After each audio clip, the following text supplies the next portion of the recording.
Welcome to The Explainer. Today, we're diving into a global development strategy that's probably flying completely under your radar, but it's quietly transforming communities all over the world. It's called Community Health Evangelism, or as we'll call it, CHE. So I'm curious, when you hear those letters, CHE, what's the first thing that pops into your head? Go on, take a sec. If you're like most people, your mind might jump to the revolutionary figure Che Guevara. Or, hey, maybe you've got a sweet tooth and you thought of that delicious Vietnamese dessert. You might even have thought of a budget-friendly item from IKEA. It's pretty clear that despite its global impact, CHE is not exactly a household name. So let's go ahead and solve this mystery. What in the world is CHI? You know, to really understand Chi, we have to start with a really fundamental shift in our thinking. A change in perspective, because at its very core, this model isn't about what you see in a community, it's all about how you see it. And this illustrates that shift perfectly.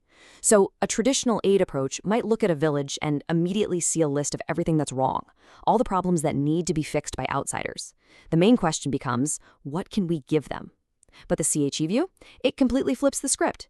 It looks at the very same village and instead focuses on what's possible. It sees the potential that's just waiting to be unlocked. So it asks a totally different question. What do you already have? It's such a powerful pivot away from dependency and towards true empowerment. So here's the textbook definition for you. CHE stands for Community Health Evangelism. It's a strategy that integrates community health and development with evangelism and discipleship. But what's really smart is how flexible the model is. In parts of the world where religious outreach might be a sensitive topic, that E can simply stand for education. So the name adapts, but that core goal of holistic development, it stays exactly the same. This whole idea of integration is absolutely key. So let's explore what CHE's holistic approach, addressing the mind, body, and spirit really means when the rubber meets the road. At its heart, CHE is what's called a holistic mission strategy.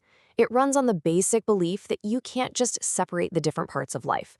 Your physical health, your spiritual well-being, and your social life, they're all completely woven together. And here's a snapshot of what that looks like in the real world. The volunteers are trained on an absolutely incredible range of topics. I mean, they're teaching physical lessons on things like hygiene right alongside spiritual topics like discipleship. And they're also trained to tackle really complex social issues, from addiction recovery to gender equality. It's all about equipping local people to care for the whole person, and by doing that, the whole community. Okay, so we've got the philosophy down, but how does this empowerment engine actually get humming on the ground? This brings us right to the bedrock principle of this entire model. It is not a charity that's just based on giving stuff away. The goal is to help people help themselves. Everything, and I mean everything, is built on that foundation. So here's how the process works. It kicks off when an external team enters a community. But their main objective is to basically work themselves out of a job. They train local volunteers who are called CHE agents. Those agents then get equipped with all those holistic skills. Now, this next part is key. The agents visit their own neighbors, teaching what they've learned and modeling that change in their own lives. And that's what leads to the final amazing step, multiplication.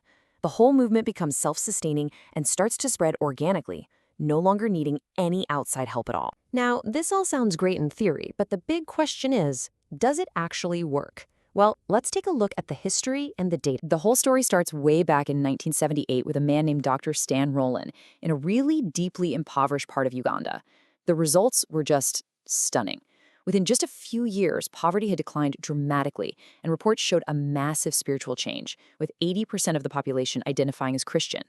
And from that one single starting point, the CHE model just grew and grew, and by 2019, it was a verified global movement. So just how far has it spread?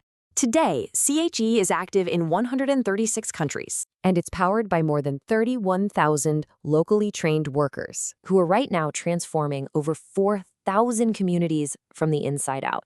I mean, that is some significant grassroots reach. And all of this really points to the ultimate goal of the model, which is creating a sustainable ripple effect that builds a truly lasting legacy. You can just picture this ripple effect, right? It's designed to multiply from the inside out. It all starts when one person's life changes. That change then impacts their family. Then, those transformed families start to create a new community.